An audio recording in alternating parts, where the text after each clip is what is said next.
안녕하세요. 오지게스TV 김자영입니다. 이번 주 교회를 통해 저희에게 주신 하나님의 말씀은 사도행전 3장 1절에서 12절 갈무리 주의 곁에 있을 때란 제목으로 말씀 전하셨습니다. 제9시 기도 시간에 베드로와 요한이 성전에 올라갈새 나면서 못 걷게 된 이를 사람들이 메고 오니 이는 성전에 들어가는 사람들에게 구걸하기 위하여 날마다 미문이라는 성전 문에 두는 자라. 베드로가 이르되 은과 금은 내게 없거니와 내게 있는 이것을 내게 주노니 나사렛 예수 그리스도의 이름으로 일어나 걸어라 하고 뛰어서서 걸으며 그들과 함께 성전으로 들어가면서 걷기도 하고 뛰기도 하며 하나님을 찬송하니 베드로가 이것을 보고 백성에게 말하되 이스라엘 사람들아 이 일을 왜 놀랍게 여기느냐 우리 개인의 권능과 경건으로 이 사람을 걷게 한 것처럼 왜 우리를 주목하느냐. 사도행전 3장 1절에서 12절 중에서 오늘의 설교 목적입니다. 주님 곁에 가까이 있으라 하는 의미가 무엇인지 보는 것입니다. 베드로와 요한이 태어났을 때부터 걷지 못하는 사람을 만나 치유하는 장면입니다. 은과 금은 없지만 갖고 있는 것을 준다고 하면서 예수 그리스도의 이름을 주었습니다. 여러분은 무엇을 갖고 계십니까? 금과 은도 없고 예수도 없습니까? 예수가 있다는 것이 무슨 뜻인지 깊이 볼 것입니다. 기도 시간입니다. 오후 3시 기도 시간이었습니다. 유대인에게는 삼시기도라는 전통이 있습니다. 오전 9시, 정오, 오후 3시 기도 시간에 이런 일이 생겼습니다. 기도에 대한 해석이 중요합니다. 기도를 여러 가지로 표현하지만 하나로 표현한다면 기도는 영적인 호흡입니다. 영이 산다는 것입니다. 기도가 멈추면 영이 죽는다는 뜻입니다. 영이 살았다는 것은 하나님 아버지의 마음을 알고 그 마음이 내 마음에 들어오는 하나님과 교통할 수 있는 능력이 있다는 것입니다. 영이 죽었다는 것은 하나님과 단절된 것입니다. 죄 때문에 단절된 것입니다. 그런데 다시 소통하게 하는 것은 기도입니다. 주님이 승천하기 직전 제자들에게 나의 영, 성령이 올 때까지 기다리라고 하십니다. 그 영이 거하게 되면 하나님의 음성을 듣게 된다고 하십니다.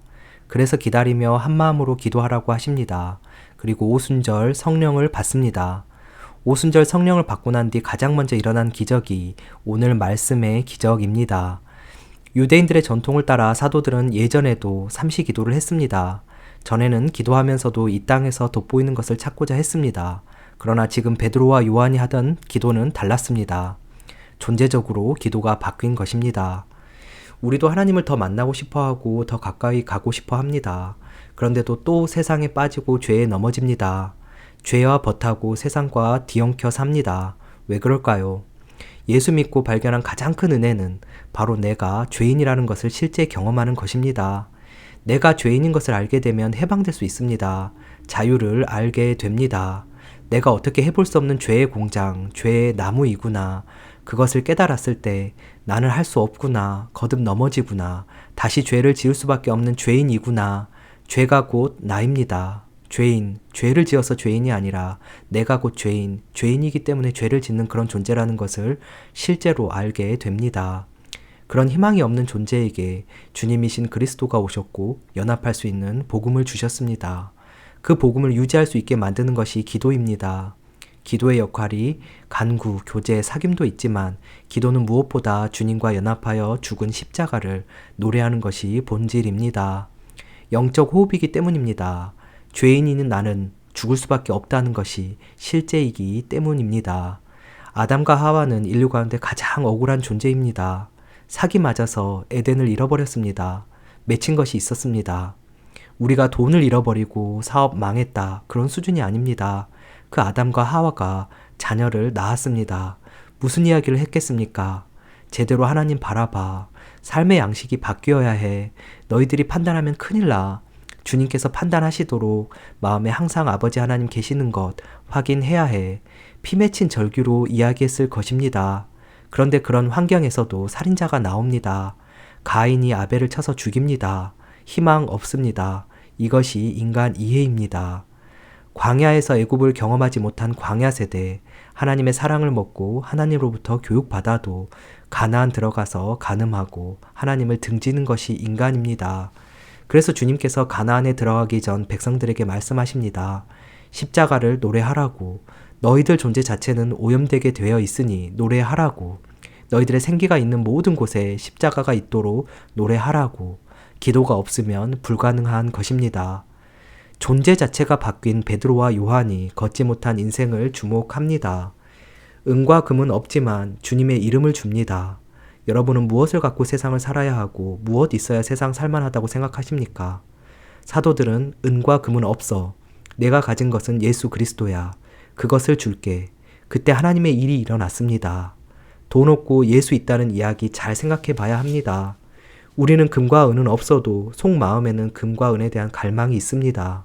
현실에선 돈 없지만 마음으로는 갈망합니다. 그것은 자유한 인생이 아닙니다. 교회의 건강성은 무엇으로 측정할까요? 어떤 조건이 갖춰진 교회가 건강하다고 말할까요? 존경받는 목사님이 목회하는 교회? 무소유로 해외에서 선교하는 교회? 아닙니다. 지금 곁에 계신 주님 따라가는 교회입니다. 곁에 있다는 것은 친하다는 것을 뜻합니다. 말씀하시는 그분이 실제된 것입니다.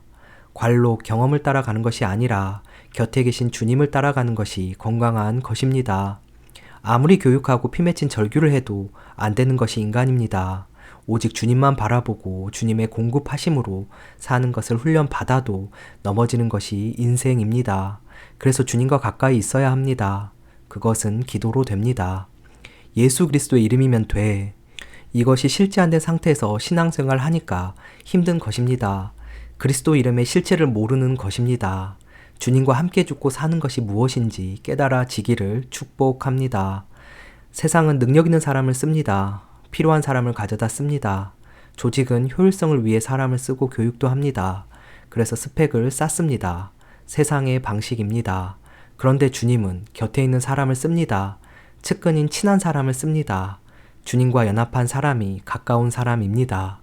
그럼에도 죄성이 되살아나기에 날마다 실제되도록 기도하는 사람, 주님과 가까이 있는 사람, 같이 연합한 사람, 주님과 함께 십자가에 죽었다고, 주님과 연합해 살기를 소원한다고 노래하는 사람, 일어나서 묵상하고 밥 먹을 때도 순간순간 주님과 함께 죽었다고 노래하는 사람, 그 인생을 주님께서는 사용하십니다. 8절에서 거린이 걷게 되었을 때 성전으로 들어갔습니다. 중요한 의미입니다. 주님의 몸이 성전입니다. 어떻게든 우리는 주님의 몸이 되어야 합니다. 주님의 몸에 속해야 합니다. 그래야 부활에 참여할 수 있습니다. 이 거리는 금과 은은 못 받았어도 예수의 이름은 받았습니다. 그래서 성전에 들어갔습니다. 여러분도 스펙은 다 못 쌓았다 하더라도 영적인 치유는 일어나기를 축복합니다. 오늘 말씀 12절에서 베드로가 고친 것으로 사람들이 주목하니까 왜 놀랍게 여기냐고, 왜 자기들을 주목하느냐고 말합니다. 주님이 하셨다는 것입니다. 간단한 이야기가 아닙니다. 왜 하필 그날이었을까요? 그날따라 불쌍하니까, 내가 주목해서 보니까 긍휼한 마음이 들어서가 아닙니다. 그날 주님이 하심들이 내 안에 있었다는 것입니다. 내 컨디션, 내 조건, 내 긍휼함이 아니었습니다. 내 감정이 아니었습니다. 내 안에 계신 주님이 하심을 고백한 것입니다. 그것이 실제 주님으로 사는 사람들의 고백입니다. 내 시간표가 아니라는 것입니다. 주님의 시간표가 있다는 것입니다. 이제 알겠습니다. 너무 소원됩니다. 그래서 주님 가신 만큼 가는 것입니다. 내 발걸음에 주님 맞춰주세요. 내가 원하는 것에 맞춰주세요. 하는 것이 아닙니다. 세상이 다시 보입니다. 복잡하지 않습니다. 분별됩니다. 지금 하나님이 나와 함께 한다는 것이 분별되기를 축복합니다. 나는 나다 라고 하시는 주님 앞에서 순복하고 싶다고, 그렇게 살고 싶다고, 주님의 측근으로 살고 싶다는 의미가 갈수록 깊어지기를 예수님의 이름으로 축복합니다. 오늘의 말씀 결론입니다. 주님 곁에 가까이 있다는 것은 영적 호흡인 기도를 통해 영이 살아있는 상태에 있는 것입니다. 내가 죄인인 실제를 알아 매 순간 주님과 함께 죽었음을 노래하는 것입니다. 금과 은이 아닌 그리스도의 이름이 실제되어 실제 주님으로 사는 것이었습니다. 오늘도 오직 예수입니다. 감사합니다.